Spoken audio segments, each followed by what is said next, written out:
Dalam kisah kali ini, saya akan menceritakan tentang pertarungan hebat antara seorang pemuda Dayak yang kelak akan menjadi panglima burung melawan para suku kanibal kejam penghuni hutan belantara Kalimantan. Namun, sebelum masuk ke inti ceritanya, mari terlebih dahulu kita mengetahui asal mula perkara sebelum kejadian.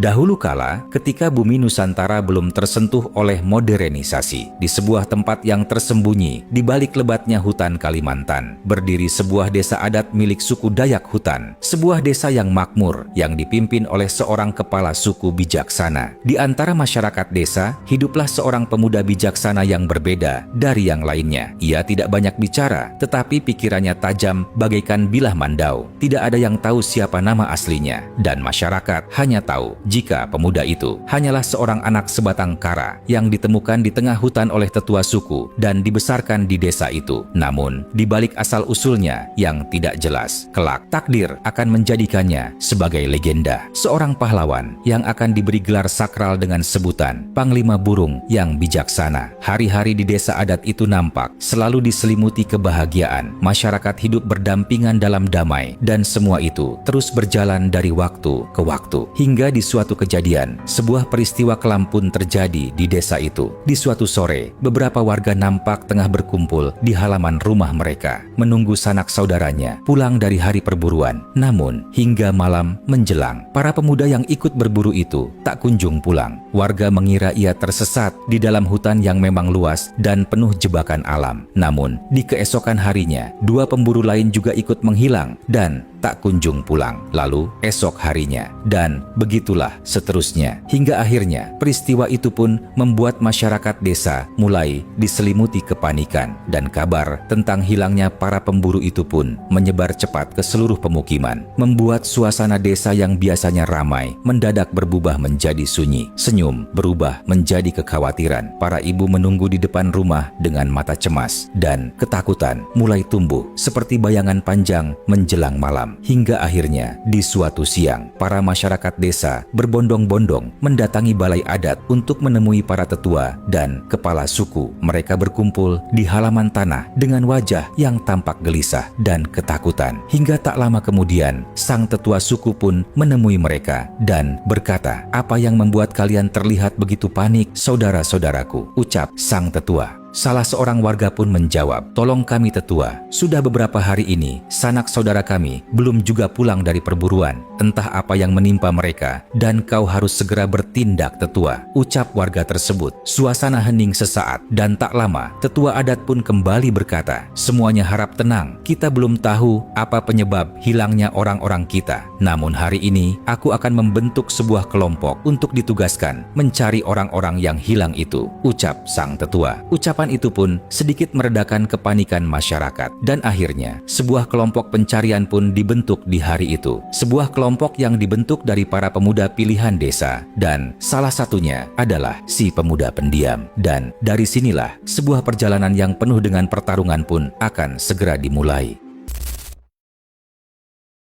Siang itu, saat matahari menggantung tinggi di langit Kalimantan, kelompok pencari itu pun mulai melangkah masuk ke dalam belantara hutan. Kelompok itu dipimpin oleh seorang panglima perang muda, seorang pria bertubuh kekar dengan tatapan tajam dan wajah yang seolah tak memiliki rasa takut. Sementara di belakangnya, para pemuda Dayak mengikuti dengan sorot mata waspada. Saat berada di kawasan rimba, suasana hutan di siang itu terasa sangat berbeda dari biasanya. Tidak seperti sahabat lama, melainkan seperti rumah yang sedang menyembunyikan sebuah rahasia. Singkat cerita, setelah beberapa saat berlalu, pencarian itu belum juga menemukan titik terang, dan dengan langkah yang mulai goyah, kelompok itu pun terus berjalan masuk lebih jauh ke dalam belantara hutan. Hingga akhirnya, mereka pun tiba di sebuah tanah lapang yang berada di tengah hutan. Sebuah ruang terbuka yang terasa ganjil, seolah hutan sengaja memberi jarak di tempat itu. Di sana, mereka akhirnya menemukan sebuah jejak petunjuk. Mereka menemukan sebuah sumpit dan potongan pakaian adat milik warga desa yang hilang. Tak jauh dari tempat itu, mereka juga menemukan sebuah jejak langkah kaki dan garis panjang di tanah yang menuju ke arah timur hutan belantara. Sang Panglima berlutut menyentuh tanah yang masih menyimpan bekas itu sambil berkata, "Sepertinya orang-orang itu pernah melewati tempat ini," ucapnya berat sambil mengamati garis panjang di tanah. "Dan kemungkinan mereka diseret masuk ke dalam hutan," ucap Sang Panglima. Beberapa pemuda pun saling pandang satu sama lain dan mereka mencoba melihat ke sekeliling. Namun tiba-tiba saat kelompok itu lengah, dari balik pepohonan hutan, puluhan anak panah melesat cepat ke arah mereka. Sontak saja, kejadian itu pun membuat mereka panik dan dengan cepat Sang Panglima bergerak melesat ke arah puluhan anak panah itu sambil berteriak kepada kelompoknya, "Anak-anak, cepat bersembunyi di balik pepohonan," serunya lantang. Dengan cepat, para pemuda itu pun berpencar dan berlindung di balik batang-batang besar. Di sisi lain, Sang Panglima masih berusaha menjatuhkan semua anak panah itu dengan mandau miliknya. Hingga beberapa saat kemudian, puluhan anak panah itu pun berhasil dihalau olehnya. Para pemuda Dayak yang melihat itu akhirnya bisa kembali bernafas lega. Namun, ketenangan itu tidak bertahan lama. Saat serangan panah itu berhenti, puluhan bayangan asing terlihat bergerak dari balik pepohonan hutan. Dan Sang Panglima yang menyadari itu segera memberitahu kepada kelompoknya, "Anak-anak, tetaplah waspada. Sepertinya posisi kita telah terkepung. Tetap bersama dan bersiaplah untuk bertarung," ucap Panglima. Dan benar saja, tak lama kemudian, dari balik pepohonan hutan, puluhan lelaki berwajah garang pun berlari cepat menyerang ke arah mereka. Orang-orang itu nampak buas, layaknya predator yang sedang mengejar mangsa. Yang rupanya, para lelaki itu adalah suku kanibal, penghuni belantara hutan Kalimantan, yang telah menghilangkan para warga Dayak sebelumnya. Akhirnya, pertarungan kedua kelompok itu pun pecah. Keduanya saling menyerang satu sama lain. Mandau beradu dengan tombak, panah dibalas dengan sumpit, dan hutan yang tadinya sunyi kini berubah menjadi panggung kekacauan. Sang Panglima bertarung seperti badai. Setiap ayunan mandau miliknya menjatuhkan lawan-lawannya dengan cepat. Namun, jumlah musuh terlalu banyak. Mereka bergerak lincah, menyerang dari segala arah. Para pemuda Dayak yang mulai terpojok pun mencoba bertahan dengan sisa tenaga mereka. Namun akhirnya, para kanibal itu pun mulai mendesak mereka dan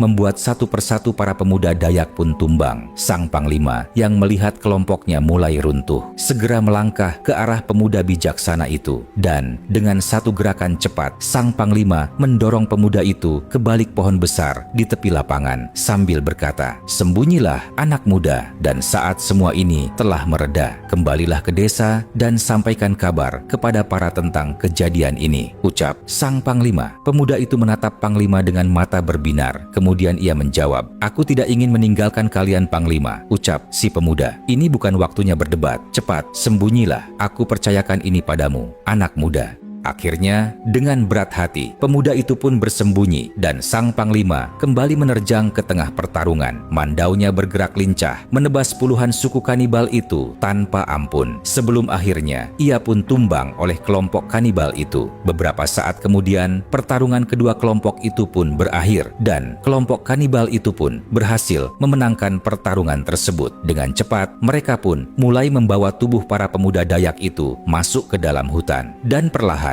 tanah lapang itu pun kembali diselimuti kesunyian. Di sisi lain, saat suara langkah mereka perlahan menghilang ditelan rimba, pemuda Dayak yang selamat itu pun keluar dari persembunyiannya. Ia berjalan tertatih ke tengah lapangan dengan tangan terkepal dan wajah memerah dibakar amarah. Namun, pemuda itu hanya bisa diam karena ia tahu satu kesalahan kecil saja akan membuat pengorbanan Sang Panglima sia-sia. Selang beberapa saat, pemuda itu pun melangkah kembali ke desa untuk memberi kabar kepada para tetua tentang kejadian yang baru saja menimpa mereka. Namun, di balik semua masalah yang telah berakhir itu, si pemuda itu tidak menyadari jika kejadian yang jauh lebih mengerikan akan segera ia hadapi.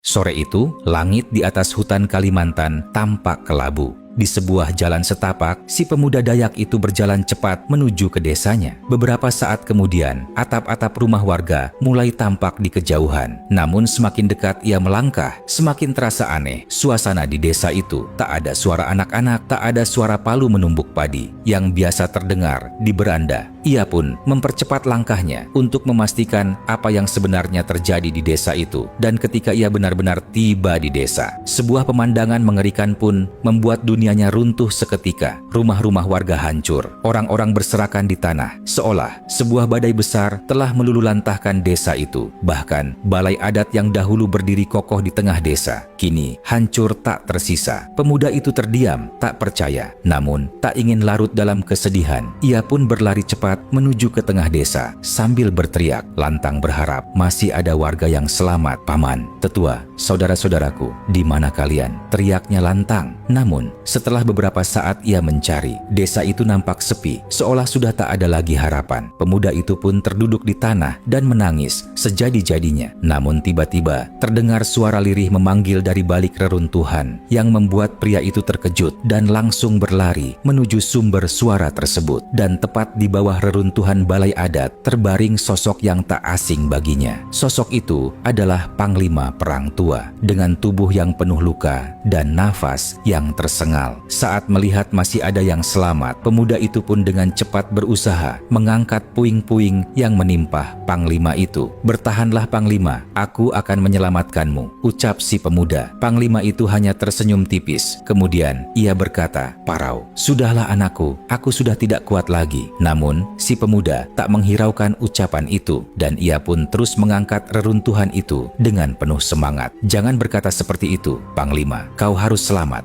Namun, suara Panglima itu semakin melemah dan saat tubuhnya dirasa sudah tak kuat menahan luka itu, sang Panglima pun berpesan kepada si pemuda, "Dengarlah anakku, berjanjilah padaku jika kau akan menolong saudara-saudaramu yang lain. Mereka telah dibawa oleh suku kanibal kejam yang hidup di tengah hutan belantara. Tolong selamatkan mereka," ucap Panglima tua itu. Sebelum akhirnya, ia pun menghembuskan nafas terakhirnya. Angin berembus pelan mengiringi kepergian sang Panglima dan pemuda yang malang itu hanya bisa terdiam dengan sorot mata berbinar. Tak lama kemudian, sebuah gejolak amarah besar pun bangkit di dalam diri pemuda itu. Ia berdiri dengan tatapan kosong dan berjalan ke tengah lapangan desa sambil berteriak lantang, "Wahai roh para leluhur, jika kalian memang ada, dengarlah aku. Datanglah dan berikan aku kekuatan. Apapun risikonya akan aku terima, asalkan aku bisa membalaskan kematian saudara-saudaraku." Suaranya bergema di udara, seolah langit pun ikut mendengar rintihannya. Tak lama berselang, suasana alam di sekitarnya perlahan berubah. Awan yang tadinya kelabu, kini berubah menjadi gelap pekat dan angin yang tadinya berhembus pelan, kini berhembus semakin keras. Hingga kemudian terdengar suara misterius yang entah berasal dari mana. Dan suara itu berkata kepada si pemuda, "Anak muda, jika memang kau ingin memiliki kemampuan hebat, datanglah ke lembah terlarang yang ada di utara hutan. Di sana, kau akan menemukan sebuah mandau darah pusaka yang sakral. Ambillah mandau itu dan tukarlah dengan jiwamu," ucap suara tersebut. Sontak saja, ucapan itu pun membuat si pemuda terperangah sesaat. Namun, karena amarah telah menyelimuti hatinya, tanpa berpikir panjang, pemuda itu pun langsung melangkah menuju ke lembah terlarang itu tanpa rasa gentar sedikit pun. "Demi menyelamatkan saudara-saudaraku, apapun resikonya akan aku hadapi," ucap pemuda itu. Dan dari sinilah sebuah kekuatan besar pun akan dibangkitkan.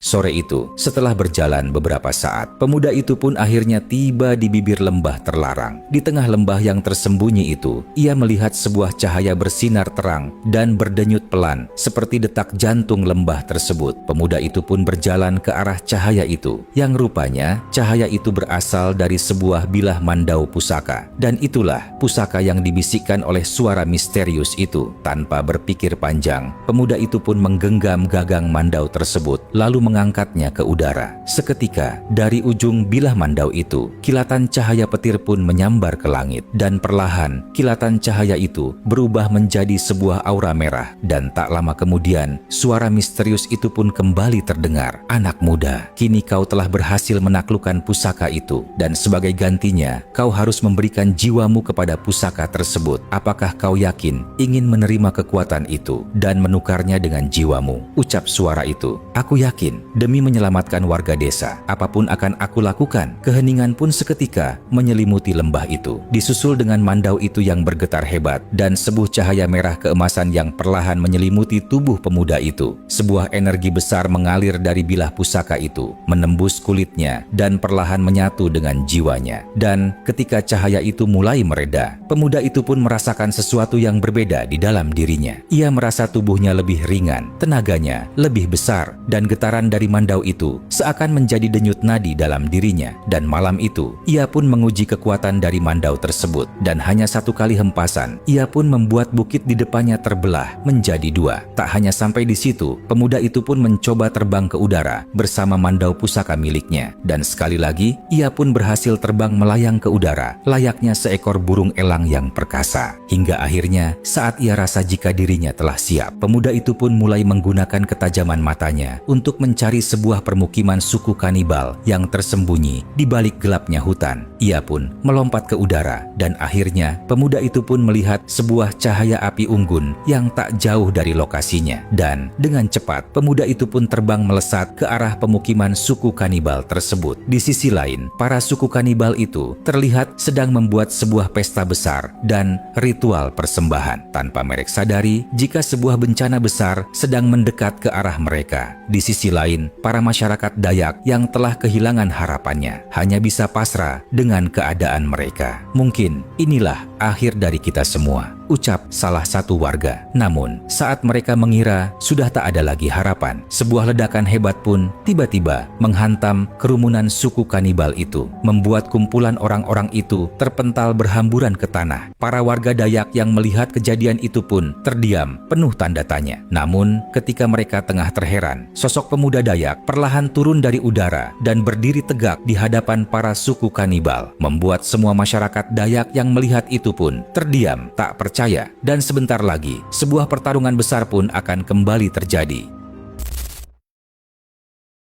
Malam itu, suasana ramai di pemukiman itu pun seketika berubah menjadi ketegangan ketika seorang pemuda yang entah berasal dari mana berdiri tegap di hadapan mereka semua. Dan tak lama kemudian, pemuda itu pun berkata kepada mereka, "Bersiaplah menerima kematian kalian," ucap pemuda itu. Suasana di tempat itu pun membeku sesaat sebelum akhirnya suara teriakan dari kepala suku kanibal mengguncang udara, disusul dengan gerakan serentak para warga kanibal itu yang menyerang ke arah si pemuda Dayak. Tombak mereka lemparkan, anak panah mereka lepaskan, dan beberapa lainnya melompat ke arah pemuda itu dengan aura layaknya hewan buas yang mengejar mangsanya. Namun, pemuda itu tidak bergeming melihat serangan itu. Ia melangkah ringan ke samping, menghindari setiap serangan dengan mudah, seolah tubuhnya bagaikan kapas yang melayang ringan di udara. Hingga akhirnya, pemuda itu pun balik menyerang ke arah suku kanibal tersebut. Dengan gerakan cepat bak cahaya, pemuda itu pun berhasil menumbangkan para suku kanibal dengan mudah. Melihat lawannya bukan orang sembarangan, para suku kanibal itu pun mulai mundur perlahan. Namun, kepala suku mereka berteriak keras, memberi perintah agar mereka terus menyerang pemuda itu. Dengan geram, mereka pun kembali menyerbu pemuda itu dengan lebih beringas. Namun, serangan itu menjadi serangan terakhir mereka. Pemuda itu berdiri tegak, memegang mandau pusakanya, sambil mulutnya menggumamkan sebuah mantra. Dan seketika, kilatan petir pun menyambar para kanibal itu tanpa ampun, membuat orang-orang terbakar hebat. Sebelum akhirnya, semuanya pun tumbang ke tanah dan hancur tak tersisa. Dan dalam hitungan detik, pemukiman yang riuh itu pun seketika berubah menjadi sunyi. "Ini balasan untuk desa yang telah kau hancurkan," gumam pemuda itu. Dan akhirnya, kelompok suku kanibal itu pun binasa. Sorak-sorai pun terdengar dari para warga Dayak. Mereka memandang pemuda itu dengan tatapan takjub dan rasa syukur yang mendalam. Beberapa menangis terisak, beberapa hanya diam, membeku. Kemudian, pemuda itu pun berjalan mendekati mereka dan membebaskan semuanya. Pemuda itu pun berkata, "Kalian bebas, saudaraku," katanya pelan. Suasana haru pun menyelimuti tempat itu. Mereka saling berpelukan dan beberapa bersujud syukur kepada para leluhur. Selang beberapa saat, para warga Dayak pun mulai berjalan meninggalkan pemukiman itu untuk kembali ke desa mereka. Langkah mereka lelah, tetapi hati mereka dipenuhi rasa syukur yang dalam. Hingga beberapa saat berlalu, ketika mereka tiba di pinggiran hutan, si pemuda itu pun menghentikan langkahnya dan menatap ke arah warga Dayak dari dalam hutan. Seorang tetua Dayak yang menyadari itu pun menoleh ke arahnya, lalu berkata, "Ada apa anakku? Kenapa kamu berhenti berjalan?" Ucap tetua. Masyarakat yang lain pun ikut berhenti. Dan kemudian, pemuda itu pun berkata kepada mereka, "Maafkan aku semuanya. Kini, kita tak lagi bisa bersama, sebab kekuatan besar yang aku miliki telah aku tukar dengan kebebasan jiwaku yang membuat diriku tak bisa lagi keluar dari dalam hutan ini. Aku hanya bisa berpesan kepada kalian, jagalah tali persaudaraan, jagalah hutan ini dari orang-orang jahat, dan hiduplah dalam kerukunan seperti dulu, ucap si pemuda sebelum akhirnya ia pun menghilang di kegelapan. Sunyi seketika menyelimuti mereka. Beberapa warga mulai menangis terisak dan air mata jatuh di wajah banyak orang malam itu. Rupanya kemenangan yang besar itu harus dibayar dengan harga yang tak kalah besar pula. Namun janji tetaplah janji, dan dengan berat hati masyarakat Dayak pun kembali melangkah meninggalkan batas hutan itu, berpisah dengan pahlawan mereka yang hidup abadi di tengah hutan belantara. Dan untuk mengenang sosok pemuda hebat itu, para tetua adat dan seluruh masyarakat Dayak di desa itu pun memberi gelar sakral kepada pemuda itu dengan sebutan Sang Panglima Burung yang Gagah Perkasa.